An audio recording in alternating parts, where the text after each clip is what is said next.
एक व्यक्ति हमेशा ईश्वर के नाम का जाप किया करता था। धीरे धीरे वह काफी बुजुर्ग हो चला था, इसलिए एक कमरे में ही पड़ा रहता था।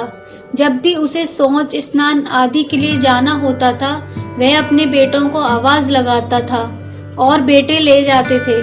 धीरे धीरे कुछ दिन बाद बेटे कई बार आवाज लगाने के बाद भी कभी आते थे और कभी नहीं, और देर रात तो नहीं भी आते थे। इस दौरान वे कभी कभी गंदे बिस्तर पर ही रात बिता दिया करते थे। अब और ज्यादा बुढ़ापा होने के कारण उन्हें कम दिखाई देने लगा था। एक दिन रात को निर्वृत्त होने के लिए जैसे ही उन्होंने आवाज लगाई, तुरंत एक लड़का आया और बड़े ही कोमल स्पर्श के साथ उनको निर्वृत्त करवाकर बिस्तर पर लेटा गया। अब ये रोज का नियम हो गया। एक रात उनको शक हो जाता है कि पहले तो बेटों को रात में कई बार आवाज लगाने पर भी नहीं आते थे, लेकिन ये तो आवाज लगाते ही दूसरे क्षण आ जाता है और बड़े कोमल स्पर्श सब निर्वृत्त करवा देता है। एक रात वह व्यक्ति उसका हाथ पकड़ लेता है और पूछता है कि सच बता, तू कौन है? मेरे बेटे तो ऐसे नहीं हैं। तभी अंधेरे कमरे में एक अलौकिक उजाला हुआ और उस लड़के रूपी ईश्वर ने अपना वास्तविक रूप दिखाया। वह व्यक्ति रोते हुए कहता है, हे प्रभु राम, आप स्वयं मेरे निर्वृत्ति के कार्य कर रहे हैं। यदि मुझसे इतने प्रसन्न हो तो मुक्ति ही दे दो ना।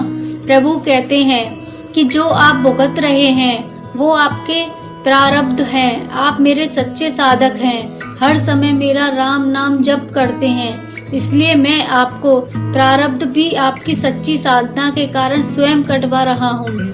व्यक्ति कहता है कि क्या मेरे प्रारब्ध आपकी कृपा से भी बड़े हैं?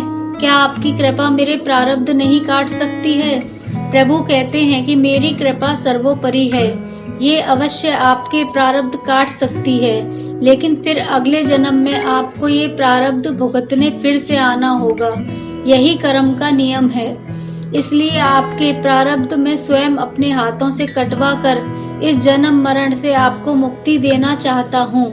ईश्वर कहते हैं, प्रारब्ध 3 तरह के होते हैं, मंद, तीव्र तथा तीव्रतम। मंद प्रारब्ध मेरा नाम जपने से कट जाते हैं। तीव्र प्रारब्ध किसी सच्चे संत का संग करके श्रद्धा और विश्वास से मेरा नाम जपने पर कट जाते हैं। पर तीव्रतम प्रारब्ध भुगतने ही पड़ते हैं। लेकिन जो हर समय श्रद्धा और विश्वास से मुझे राम नाम जपते हैं, उनके प्रारब्ध में स्वयं साथ रहकर कटवाता हूँ और तीव्रता का एहसास नहीं होने देता। प्रारब्ध पहले रचा पीछे रचा शरीर तुलसी चिंता क्यों करे, भजले श्री राम, जय जय श्री राम, राम राम सत्य है। यदि आपको यह स्टोरी पसंद आए तो चैनल को सब्सक्राइब करें।